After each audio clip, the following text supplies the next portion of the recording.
If you did not see the Hajime no Ippo video I uploaded a week ago, then I would recommend, if you don't know what the backlog builder is, or you're interested in my Patreon, just give the first few minutes of that a listen, because I don't really want to repeat it here.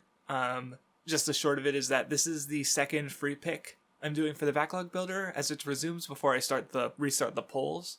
I read comic books. No, this isn't even the first time I've done comics for the backlog builder. It's just the first time I'm doing a video on it. This was the Moon Knight run. It looked like it ran from around 2016, 2017 by Jeff Lemire and a few artists and such.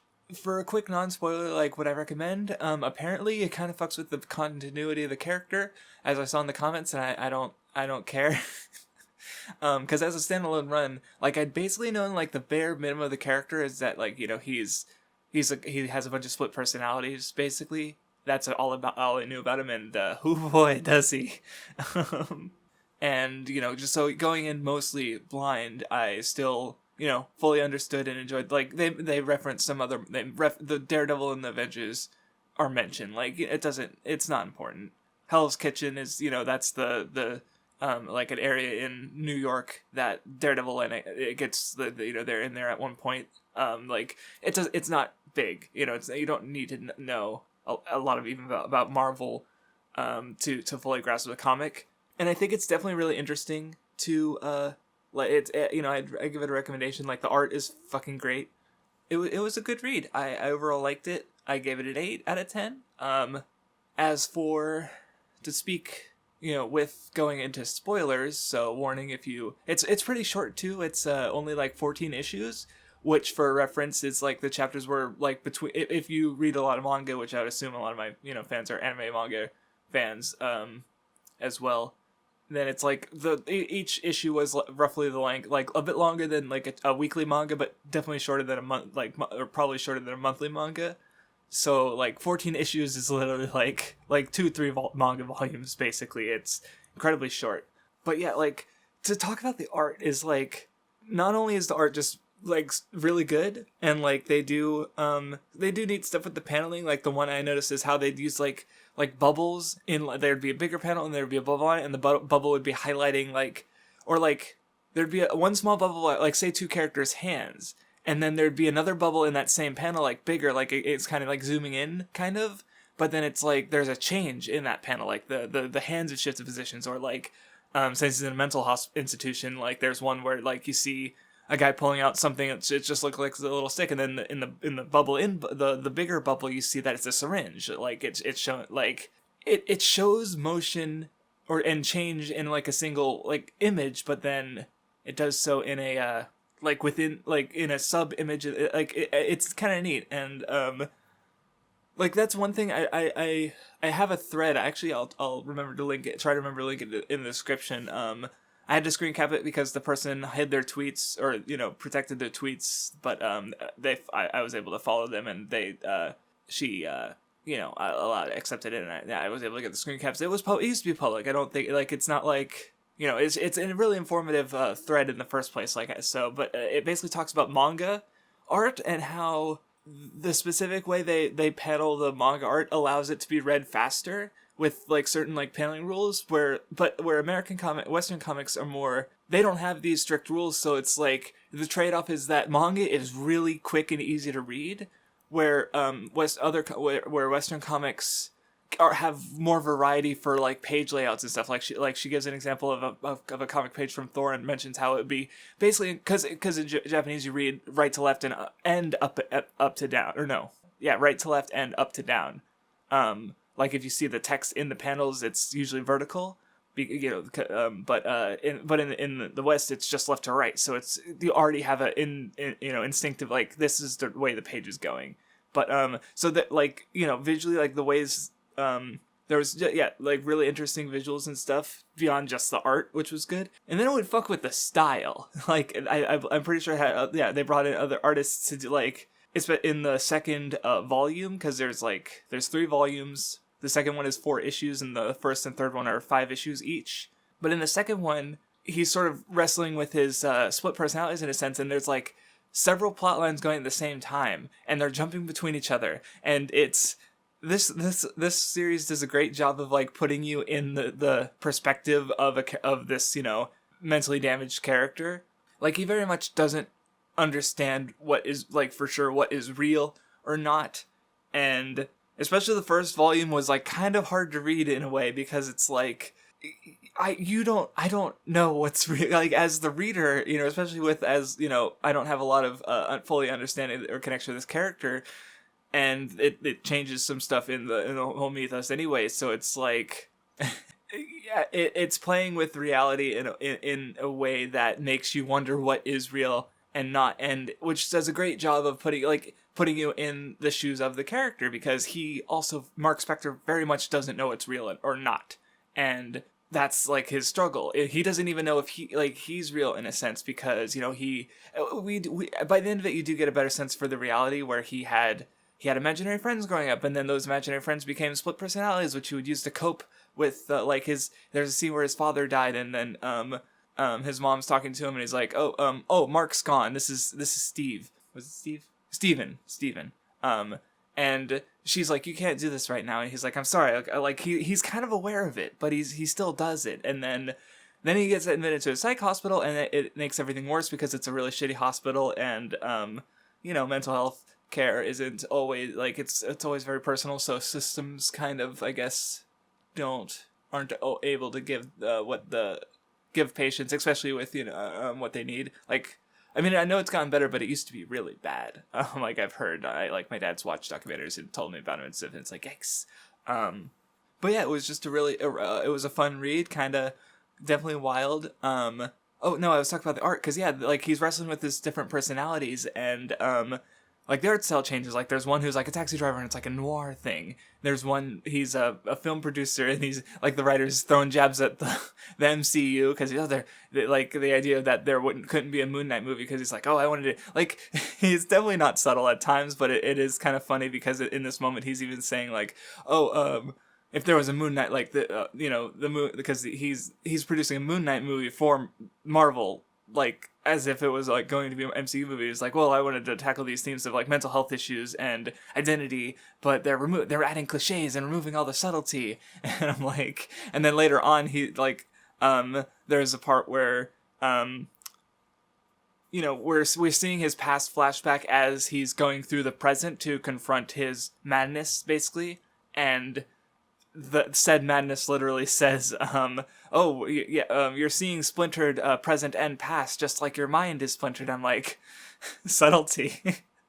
No, it's still good. It's just like, and it being direct, I think definitely like at least helps, because like if it could have totally pulled the like, oh, but we don't know if this was really happening, like it's all a dream. Like actually at the end of the first volume, issue 5, there's a kind of like, it was just a dream thing, and I saw some people mad in the comments, and I'm like, well, I know I have 9 issues left. So, but it could have pulled that, but it did that at issue 5, so obviously it's not going to do that at the end of the run.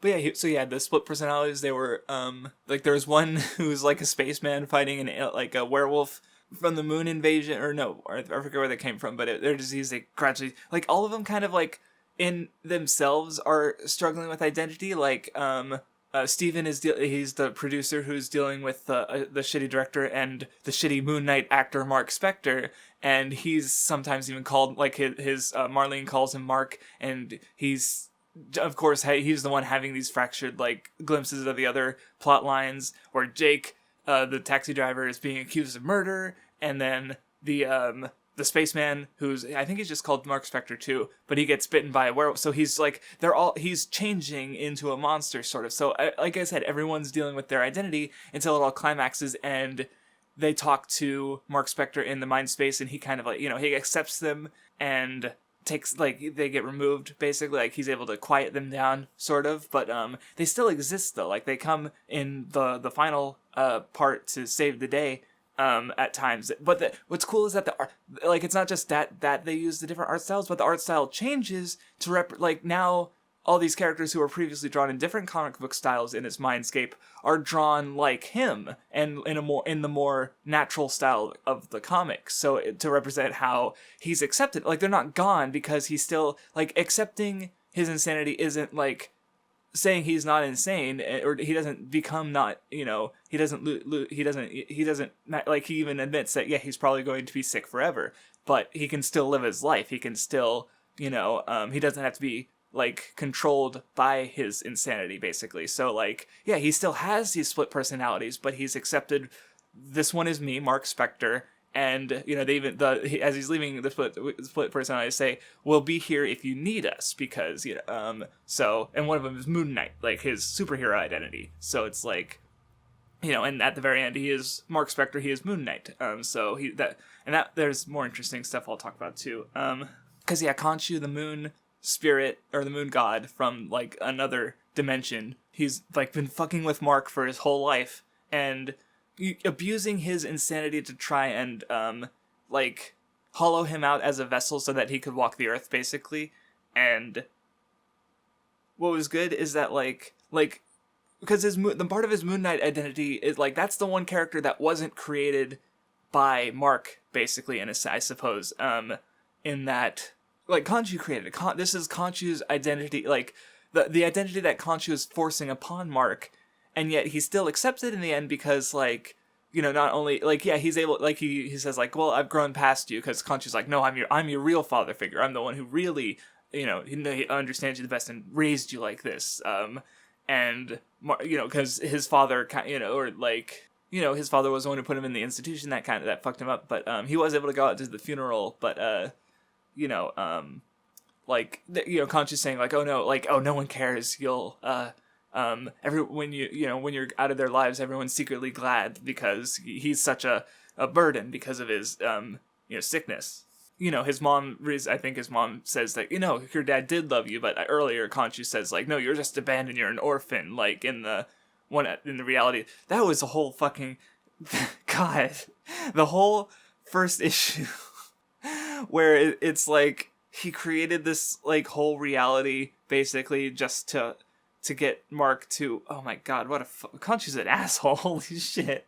But yeah, I liked how it resolved because, like, in accepting Moon Knight, he's still accepting the part of him that was altered by Khonshu, like, that's still him, like, Khonshu's influence is still a part of him, like, he's not rejecting that either, he's moving past Khonshu as this, like, horribly abusive, god,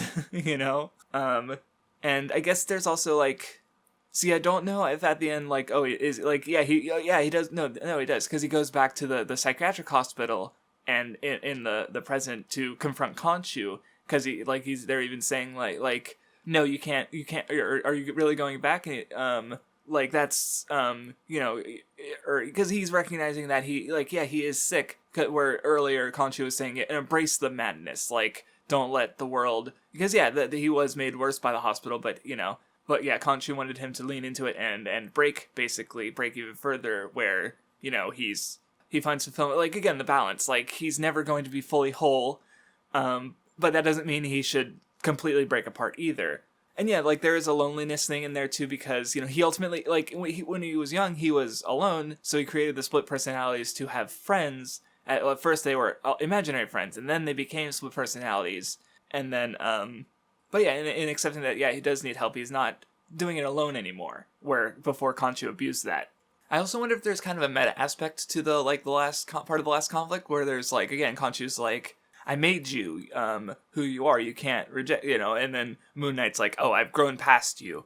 Like, even though, yeah, like, in the comic, Moon Knight's part of his identity, even though he himself did not create it, so it's also kind of interesting at the end of the day that, like, this is Jeff Lemire's version of the character. He's he at the end of the day, he didn't create the character, but he's still able to take from that character and go forward with it and do what I thought was an interesting run. Even if, and that's the thing with comics, is that, like, canon is very, like, loose, even though fans definitely want there to be a canon that they can look at. But at the end of the day, like, different characters, like, it is, every character is like, there's the version of them done by this writer, the version done by this writer, like, it changed, it's, maybe all superheroes are just Moon Knight at the end of the day.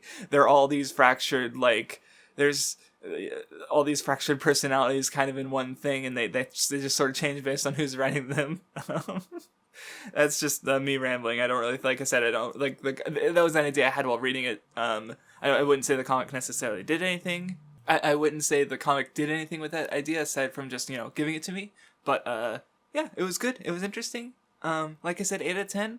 Solid read. Would recommend if you like. There were definitely, it always happens.